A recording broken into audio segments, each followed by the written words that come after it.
Today I'm going to show you how I set up semantic releases for my Python project and why you should too for your own projects.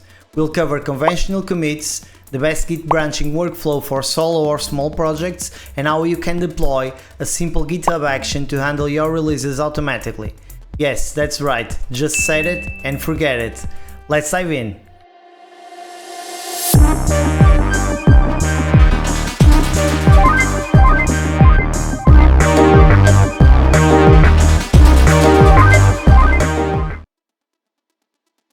So today we'll cover conventional commits, which is an agreed upon spec to keep your Git messages tidy and easy to read. We'll also propose a Git branching workflow, which will be based on main for stable and a dev branch for everything else. We'll also cover the release workflow and automation. Automation will be done using a GitHub action that activates on push to main. And we'll run python-semantic-release to handle the version bump up, and this will be based on the conventional commit messages. So this is a parser that makes a decision on whether to bump up the version and which part of the version to increase. And we'll also cover a rollback strategy in case you are testing this out and just want to go back to your previous version or start over without losing any of your changes. We'll provide a way to do this as well. So let's look at conventional commits. You can go into conventionalcommits.org for this. In here you'll find the spec, which consists of a title for your message, which contains a type, an optional scope, usually in parentheses, and a description, short description. Then you've got your optional body with more details and an optional footer as well, which usually links to issues or a PR or something like that. So as you can see, there is a direct relation between some of these types of messages and semantic versioning. So if your commits are fix only messages, then this will bump up your patch version. If it's a fit message, then this bumps up your minor version. Of course, if you have fits and fixes, then only your minor version will be bumped up. So the major version is the same. If you have a breaking change, which is signaled via an exclamation mark after your type, so fit exclamation for example, or you can also use breaking change in the body of your message. If you do this and have fixes and features, then the minor and patch will be ignored and only the major will be pumped up as well. So there are a few examples here. So this is an example of a major version bump up because you have breaking change, although you do not have the exclamation mark here. Breaking change will make sure that this will be bumped up. For this message with the exclamation mark, it's the same, the major will be bumped up. This is similar, but it adds a scope, which is the API. These scopes are something that you can decide for yourself. For instance, for data lab I use stuff like graph.ops, so the name of the top level package and the model, the specific model. There are also other commit messages, other types like docs or chore or CI, and these do not translate into a version bump up, so these are essentially ignored. If you've got a bunch of commits, you committed a bunch of changes into your dev branch and then you pushed into main, and none of those changes include commits outside of docs or chores or CI or tests, then these will not count for a version bump up, nothing will happen. Of course, if you have a fit in this case without an exclamation mark, then this means that your minor version will be bumped up. And so we have utilities like python-semantic-release that takes care of this for you. You can either run the command yourself or run it via GitHub Action, which is what we are going to do. So it can help you generate the config, although we already used the pyproject.toml that we had from generating it with UV. And then you can configure the tool via python-semantic-release and just add this section. All these options are documented over here. So for instance, version toml, which will also edit the version on your pyproject.toml. Let's see how you could check the docs for this. So if you go into configuration and options, you will find, if we zoom out a bit, you'll see this sidebar over here, and if you search for version toml, let's check it out on the sidebar, you'll see that it's a top level property, and this means that it would be directly under tool semantic release. For other properties on different levels, you just add the level and then set the property in here directly. So for instance, if we go into the GitHub for data lab and we look at the branches, we'll find these two branches. I am following this branching workflow myself. So if we go into dev and look at the commits, you'll find that I'm trying to the best of my ability to use conventional commits, and most of them do not have a scope. I'm trying to to gain that habit, but for instance this one, which is a frequent one, a chore that adds or removes some depths, some dependency. Depths is a frequent scope. Or I'm also using perf, which is not extremely common, but it means that this commit addresses a performance issue. I think it's more clear than just using fit or refactor or something like that. Here I have another dep scope, and for instance in here I have a fit feature for under graph ops. In this case we are producing the node schema with property names and types, so we are just retrieving this schema from the graph database. And besides using this branching scheme, I'm also using merge commits. So in order for us to merge dev into main, we are required to use a merge commit. The options would be squash merging, which just means that all of your commits from a given branch are squashed together, are rebased to become a single commit, and then that single commit is merged. That's also an option.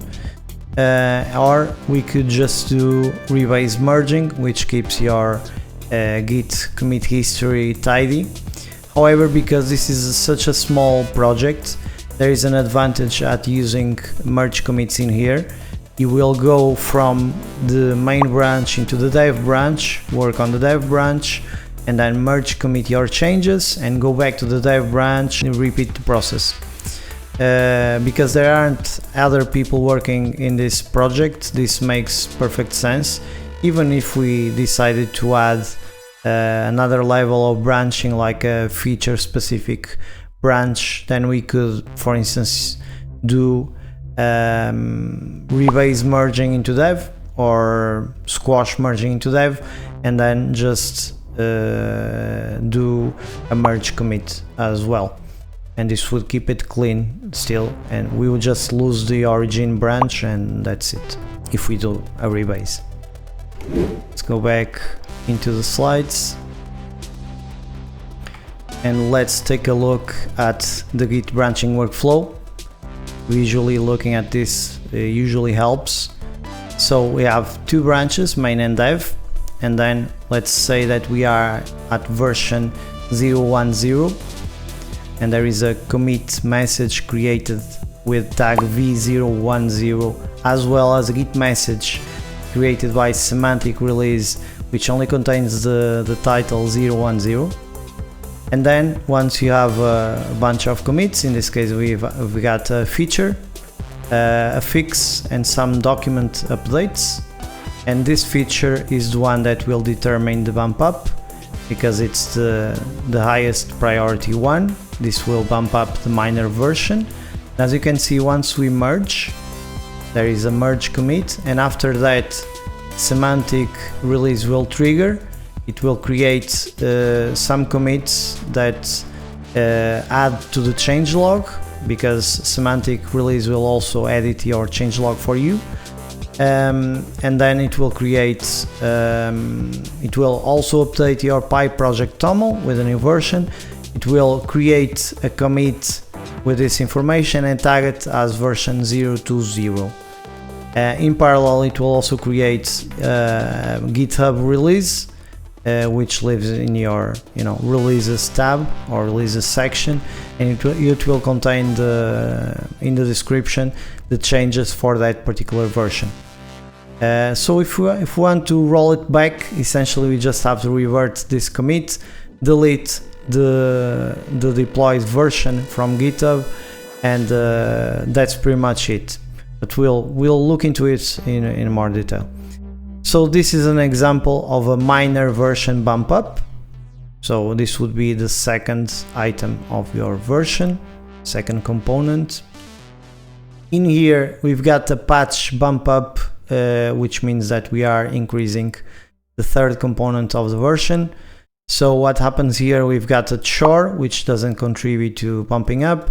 We've got docs update, and then we merge dev, nothing happens. Okay, this is what's supposed to happen here. Then we go back into dev and continue working in dev, and then we fix something with the embedder on graph ops, and because there is only a fix commit in here, the version will be, once it's merged into main, will be bumped up to 021. And finally, we've got an example of a major version bump up. We are using exclamation mark, and we also have breaking change on the title, but this does nothing on the title, only if it's on the body. This is for illustrating what's happening here. The exclamation mark is the item that matters. And so we've got a bunch of commits that are not, it really doesn't matter which types of commits they are, because this is the highest level possible. So this means that we'll increase the major version. We'll go from 021 to 100. So now that we know what is expected to happen when we do a version bump up, let's take a look at an example from the Data Lab repo. So if we go into the root of the repo, you'll find there is a version 010. So this is the release. If you go into the release, you'll find there is a tag associated with this release for this commit, and you'll find the changelog was generated with links to each commit as well. So fix will be turned into bug fixes. This is maybe not ideal. The body message will appear in here, so it's not really aligned with this. It should ideally be. In here I was using multiple commit messages per commit, but I don't have this active and I won't be using it in the future. I will be avoiding that, so I just ignored it for this version. There are chores, there are documentation items, features,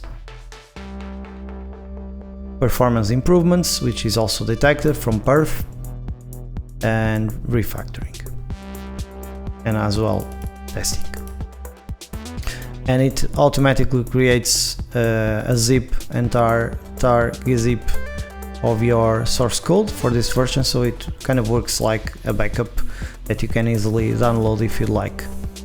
And we can look at this commit particularly for this version. So there is the tag, and as you can see there is a semantic release over here which has title 010, automatically generated by python-semantic-release. And for this case, it just created a change log. It was a new change log because this was the first version that I added. It didn't update my pyproject.toml because I didn't have it properly configured at the time, and although it was already at 0.10 either way, so there would be nothing to do at that time. So now let's take a look at how we set this up. We're using a GitHub workflow. As you can see, we created this release workflow with a name release. It activates on push to the main branch, and it needs permissions to write on the repo because it will create a new commit with the change log updated, and the pyproject.toml also updated with a new version. This is a better alternative at setting read and write permissions to all your GitHub Actions, which is something that we did on a previous video, but I would recommend to do it like this instead, unless it's just a small task like the one we did before. It's pretty much okay, but this is a better way to handle it. And so the steps are fairly easy. We just running this on a Ubuntu latest runner. We check out the repo. We need this fetch def 0 so that all tags are retrieved. Then we set up UV and Python because we are going to use UV to run semantic release. Then we just run semantic release. It will need the GitHub token so it can push into the repo, and we use this just for highlighting, and we define this SR function as a simpler way to call the semantic release command using UVX. So this is the way you run it with UVX. You can specify the package and version where it comes from, and you are running the command semantic release from this. So essentially we just run semantic release version and semantic release publish. Version will create the necessary commits. It will determine if the version needs to be bumped up and which component of the version will be increased, and then it publishes this into GitHub, including your GitHub release as well.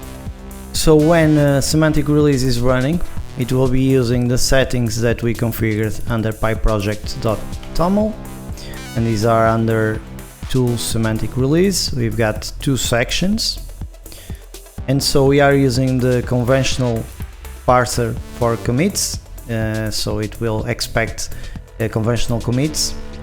We are setting version toml so that it bumps up the version under this file under project.version.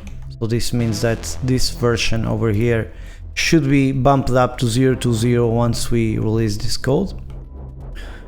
And we allow 0 version. We don't want to start from 1 dot something. We start from 0 dot something. And finally, we define changelog.md as our changelog file. As a side note, let me just tell you, there is an official GitHub action for Python semantic release. It's just slightly slower than this approach, and this is why we opted not to use it. But if you want to use it, you can just go into the website, and under configuration automated releases you will find a section for GitHub Actions, and in here you'll find the GitHub action and how to set it up.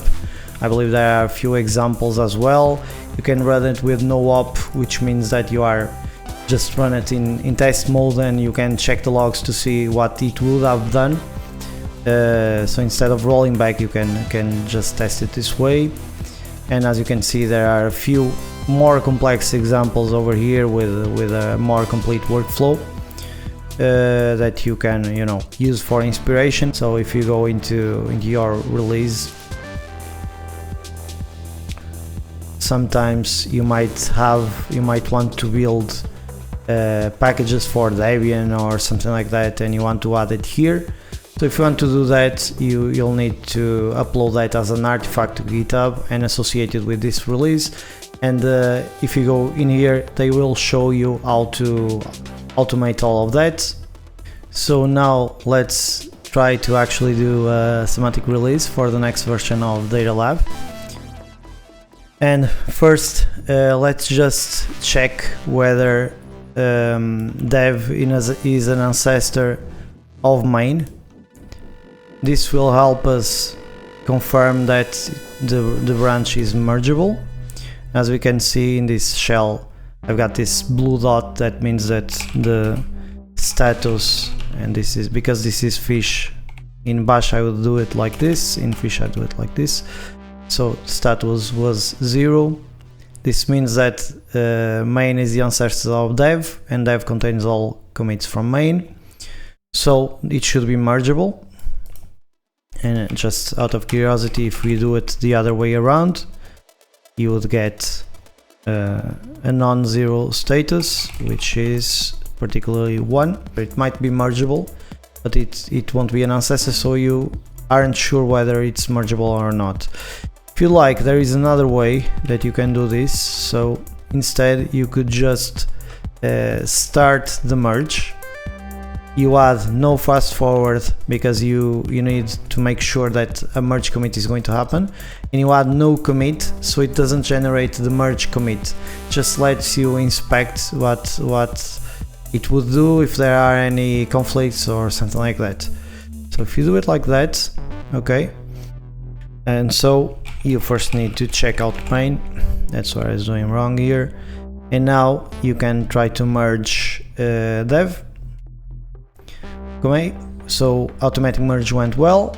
There is nothing preventing us from merging, and this will be the contents of the merge commit.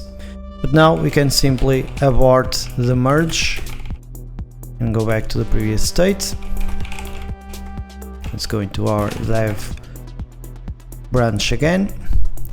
Another way to do this would be, and because we need a PR for this to work, would be to do it from GitHub.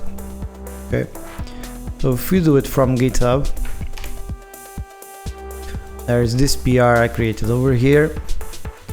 It's still in draft mode, doesn't have much detail, but it's better to have a PR with little detail than no PR at all. Okay, so don't be shy, just create a PR with one sentence, and it's okay. It's your own project, you can do whatever you want. Just be organized, because if you want to transfer these skills into the industry, it's good that you do it as well on your own projects.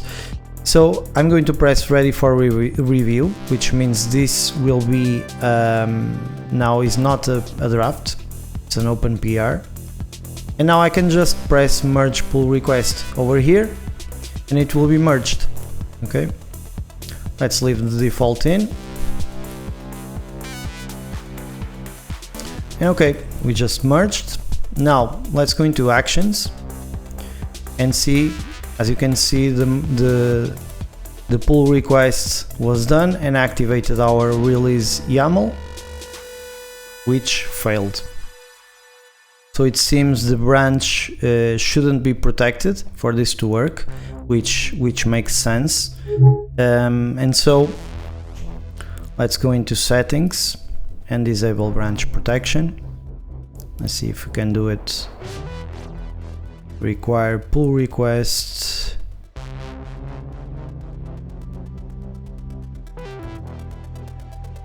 Okay, let's simply delete this protection.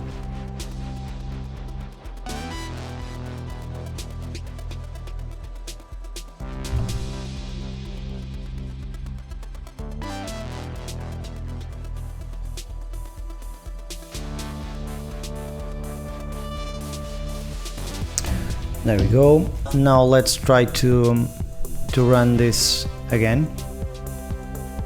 Let's just rerun failed jobs. There is only one job, but anyway.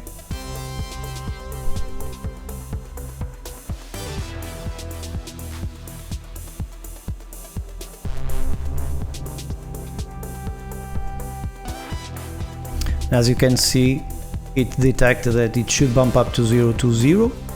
in here. And now let's check out if it was able to create the correct tags. You go over here. Okay, there is no tag 020. Make sure. Oh no, there is a tag 020. It was just not being listed for some reason. Okay, and as you can see, there is a release 020 with a change log with just the changes for this release. And let's also check out, for some reason it's not listed, I find this weird, but let's just check out 020. Over here there is a commit, and as expected the commit added information to the changelog for this version. Okay, and the remaining version was left untouched, and it also bumped up the version on pyproject as well. So now this means you can go back into your code, just check out your main branch and git pull, and it should be on the most recent version. If you list your tags, you'll find a tag 020, or if you describe your tags, you'll find that you are at 020, as well as if you look at your logs. So now let's imagine you had a third unknown branch, and you just were testing something, and you ran a release, and now your main is on 030, but your dev branch is on 020. Okay, or rather, let's check out the dev branch, and let's make sure that the dev branch is an ancestor of main as well. And it's not because it was the GitHub action that did the deployment, so we are actually behind main. We can just rebase main into dev like this, and if you go into the log, you'll find that now we are at 020. And if we just check whether it's an ancestor, it will be true now. Our status is 0.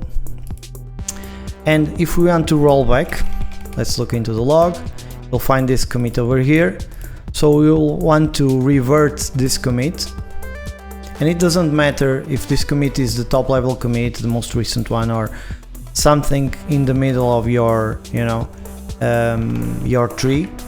You'll be able to revert it. There might be conflicts or something, but you can revert it. And so I'm not gonna do that, but I'm going to show you how you could do it. So you would need to do something like this. So you can use the tag to help you revert. It's much easier than having to do something like this or whatever, or using the hash for the commit. And so you just run this. This will create a new commit message that will revert the changes from the 020 commit. 020 commit will be this commit, and let's just check what this changed. So there were some changes to changelog and to pyproject.toml, as we saw. So these will be reverted. Once you do this, then you'll need to push this to dev. You might need to force push, because you just rebased. For instance, if I try to push now, okay, there was no problem. But if you need to force push, remember, never force push to main. You might force push to dev if you need to. Then you just you run git revert, and you push that change into Git. for the using git push origin dev. And finally, you will need to delete the tag by running this. This will delete the tag, and you'll need as well to push this deletion into the repo, and you can do it this way. It's not particularly user friendly, but this is how you do it. I have tested this before and it works. And finally, once all of this is done, you will go into GitHub again, and the only thing left to delete is your actual release. If you go into here, you'll be able to delete the release using this button, and you just went back to the previous release. Hopefully you enjoyed learning this new piece of knowledge. As usual, if you prefer reading, there is a companion blog post available at datalabtechtv.com. All the code that we showed here today is also open source and available at GitHub. If you like this kind of content, don't forget to leave a like and comment down below. You can also follow our socials down in the description, or join our Discord server to discuss topics like DevOps, MLOps, data engineering, data science, or anything computer science really. Next time we'll continue where we left off on the Duck Lake video, using the data that we prepared on that video to delve into graph data science on top of KuzuDB. If you haven't watched it yet, make sure to check it out so you can learn about using DuckDB, Duck Lake and dbt to create your own personal data lakehouse with little to no effort. And until next time, keep building your data skills.